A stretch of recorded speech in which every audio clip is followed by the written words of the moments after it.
ఇక phone tapping కేసులో SIB మాజీ చీఫ్ ప్రభాకర్ రావును సిట్ విచారిస్తోంది. 7వసారి విచారణలో భాగంగా ప్రభాకర్ రావును సిట్ ప్రశ్నిస్తోంది.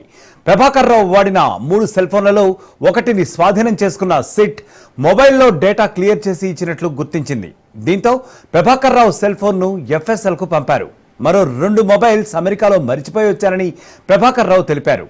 విచారణలో పలువురు స్టేట్మెంట్స్ ఆధారంగా సిట్ ఇప్పుడు ప్రశ్నిస్తోంది.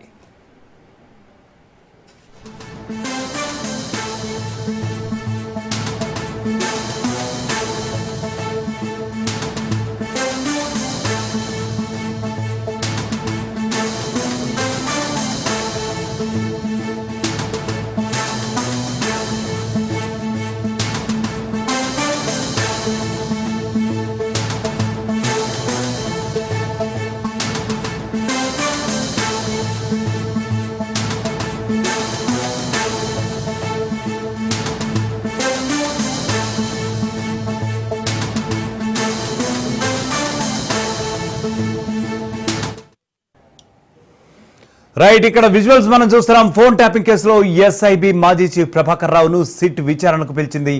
7వసారి విచారణలో భాగంగా ప్రభాకర్ రావును సిట్ ఇప్పుడు ప్రశ్నిస్తోంది. ప్రభాకర్ రావు వాడిన 3 సెల్ ఫోన్లలో ఒకటి స్వాధీనం చేసుకుంది ఇప్పటికే సిట్. అయితే మొబైల్లో డేటాను క్లియర్ చేసి ఆయన సిట్ కు సమర్పించినట్లుగా తెలుస్తోంది. సో ప్రభాకర్ రావు సెల్ ఫోన్ను ఎఫ్ఎస్ఎల్ కు పంపారు సిట్ అధికారులు. మరో 2 మొబైల్స్ మాత్రం ఆయన అమెరికాలో మరిచిపోయి వచ్చారని ఆయన తెలిపారు. సో విచారణలో పలువురు స్టేట్మెంట్స్ ఆధారంగా ఇప్పుడు ప్రభాకర్ రావుని సిట్ లోతుగా ప్రశ్నిస్తోంది.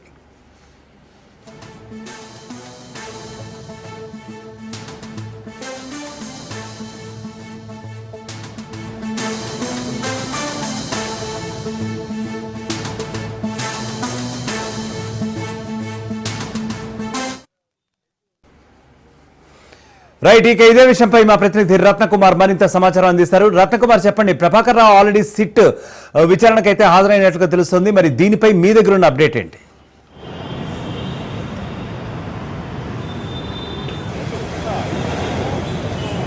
ప్రభాకర్ రావు యొక్క కస్టడీ విచారణ అనేది కొనసాగుతుంది ఫోన్ ట్యాపింగ్ కేసులో. ఇప్పటికే ఆయనకు ఈ యొక్క ఫోన్ ట్యాపింగ్ కేసులో ప్రభాకర్ రావు యొక్క పాత్రకు సంబంధించి సిట్ అధికారులు అనేక కీలక విషయాలను రాబడుతున్నటువంటి పరిస్థితి కనిపించింది. ఫోన్ ట్యాపింగ్ కేసులో ప్రధానంగా మొదటి నుంచి చాలా కీలకమైనటువంటి వ్యక్తిగా కింద ఉన్నటువంటి ఎవరైతే ఇతర మాజీ అధికారులు ఉన్నారో ఎస్ఐబిలో పనిచేసినటువంటి వ్యక్తులు వాళ్ళందరూ కూడా ఎస్ఐబి మాజీ చీఫ్గా ఉన్నటువంటి ప్రభాకర్ రావు పేరు చెప్పిన తర్వాత ప్రస్తుతం సిట్ అధికారుల ఫోకస్ పూర్తిగా ప్రభాకర్ రావు మీదే ఉంది. ఆయనే ఇందులో కీలకంగా మారినటువంటి నేపథ్యంలోనే ఇప్పటికే పలుసార్లు విచారణ చేశారు. నిన్న మరొకసారి విచారణకు పిలవడం జరిగింది. ఆయన్ను సుదీర్ఘంగా విచారించిన తర్వాత ఇవాళ మరొకసారి విచారణకు రావాలని తెలియజేసిన క్రమంలోనే ఇవాళ విచారణకు హాజరయ్యారు. ప్రస్తుతం ఆయన యొక్క విచారణ సుదీర్ఘంగా కొనసాగేటువంటి అవకాశం అయితే కనిపిస్తుంది.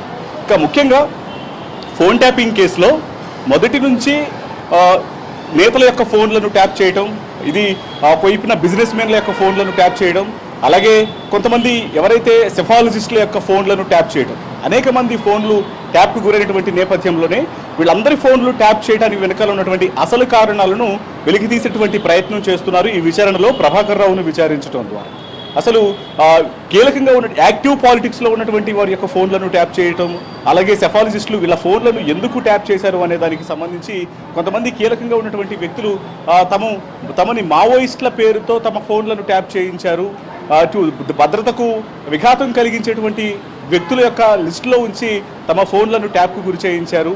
మేము ఇంత కీలకంగా రాజకీయ నేతలుగా యాక్టివ్గా సొసైటీలో తిరుగుతున్న వాళ్ళము, ప్రజాసేవలో ఉన్నటువంటి వ్యక్తులము, అలాగే స్ట్రాటజిస్టులుగా ఏ పార్టీలకు సంబంధించినటువంటి ప్రజానాడి ఎలా ఉందని తెలుసుకున్నటువంటి సెఫాలజిస్టులము, మరోవైపున ఇటు వ్యాపారాలలో బిజీగా ఉన్నటువంటి తమని ఒక మావోయిస్టుల పరమైనటువంటి అంశాలలో జోడించి ఈ రకంగా అంటే ఎటువంటి అనుమతులు అనేవి తీసుకోకుండా తమ ఫోన్లను ప్రైవసీకి భంగం కలిగిస్తూ ట్యాపింగ్ చేశారు అన్నటువంటి విషయాలకు సంబంధించి వచ్చినటువంటి ఆయా ఫిర్యాదులను దృష్టిలో పెట్టుకొని ఆ డేటాను మొత్తాన్ని కూడా రికవరీ చేసిన తర్వాత ఏదైతే ఈ యొక్క ఫోన్ ట్యాపింగ్లకు సంబంధించి ఎవరెవరి ఫోన్లను ఎన్నిసార్లు ట్యాప్ చేశారు అనేటువంటి విషయాలన్నింటినీ కూడా రాబట్టిన అనంతరం రీసెంట్గానే ఎంతోమంది ఫోన్లను ట్యాప్కు గురి చేసిన తర్వాత వారి యొక్క డేటాను రికవరీ చేసిన అనంతరం ఏదైతే ఫోన్లు ట్యాప్కు గురయ్యాయో ఆ డేటా మొత్తాన్ని కూడా రికార్డ్స్ రూపంలో ఎఫ్ఎస్ఎల్కు పంపించి ఆ రిపోర్ట్స్ని కూడా తెప్పించుకున్నటువంటి పరిస్థితి ఉంది సిట్ అధికారులు.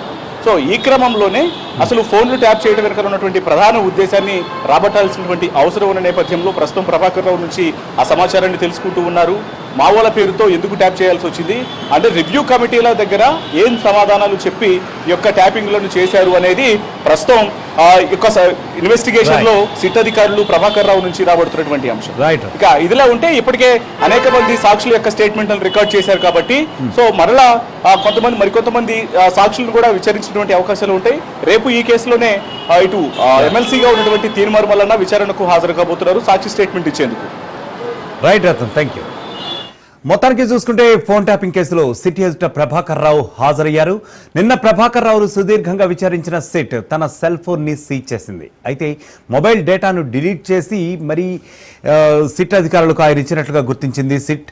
So Prabhakar Rao cell phone ను ఎఫ్ఎస్ఎల్ కు పంపిన సిట్ నిన్నటి విచారణలో ఎలాంటి సమాధానాలు కూడా చెప్పలేదు. ఇవాళ మళ్లీ విచారణకు రావాలంటూ ప్రభాకర్ రావును సిట్ ఆదేశించడంతో ఆయన మళ్లీ కార్యాలయానికి రావడం జరిగింది.